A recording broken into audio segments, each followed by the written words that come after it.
বেশি স্বাদে সবজি রান্না করলে কে না খেতে চায় বলেন। এইভাবে সবজি রান্না করলে সবাই চেটেকুটে খাবে একদম।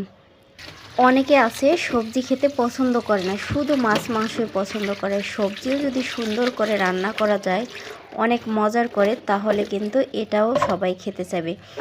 বাসায় দেখা যায় যে অনেক সময় ফ্রিজে সবজি থাকতে থাকতে পচে যায়, নষ্ট হয়ে যায়, কেউ খেতে চায় না, এই জন্য রান্না করা হয় না।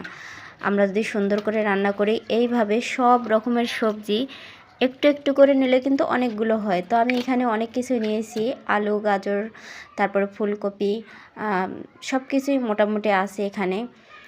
তো সব কিছু আমি কেটে ধুয়ে নিয়েছি আর দিয়ে দিচ্ছি এক এক করে সবই, কাঁচামরিচ আর পেঁয়াজ কুচি, সাথে আদা রসুন আর মশলা।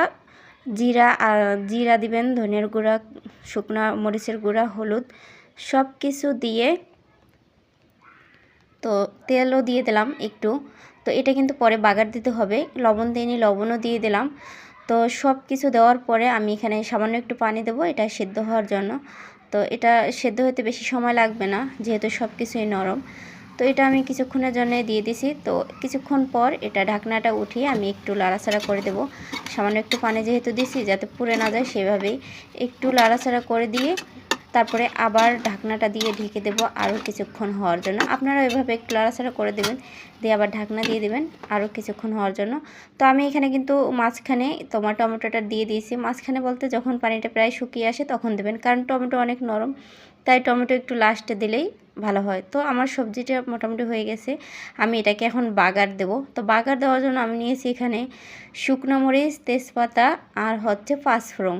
এই পাঁচফোড়নটা দিলে অন্যরকম একটা ফ্লেভার আসে। পেঁয়াজ কুচি দিয়েছি একটু বেশি করে, সাথে রসুন কুচিও দিয়েছি। তো আপনারা ঠিক এইভাবেই রান্না করবেন, খেয়ে অবশ্যই আমার প্রশংসা করাই লাগবে যে আপু হ্যাঁ সবজিটা আসলেই অনেক মজার। তারপরে এভাবে হয়ে গেলে আপনারা ওই সেদ্ধ করা সবজিগুলো ঢেলে দেবেন এর মধ্যে, মোট কথা বাগার হয়ে যাবে। আর এইভাবে লাড়াচাড়া দিলে দেখেন যে সবজিটা কীরকম নরম হয়ে গেছে। তো এটা আপনি ভাত, খিচুড়ি বা রুটি যা দিয়ে খান না কেন অনেক মজার।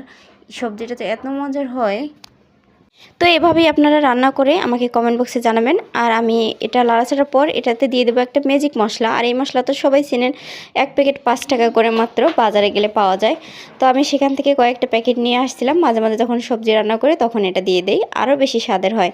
তো আর একটা জিনিস দুঃখিত যে আমার আসলে ভিডিওটা বেশি আলো ছিল কম, তাই একটু অন্ধকার অন্ধকার দেখাচ্ছে, তার জন্য দুঃখিত। আমি খুব শীঘ্রই লাইটের ব্যবস্থা করব আর আরও অনেক সুন্দর সুন্দর ভিডিও দেবো।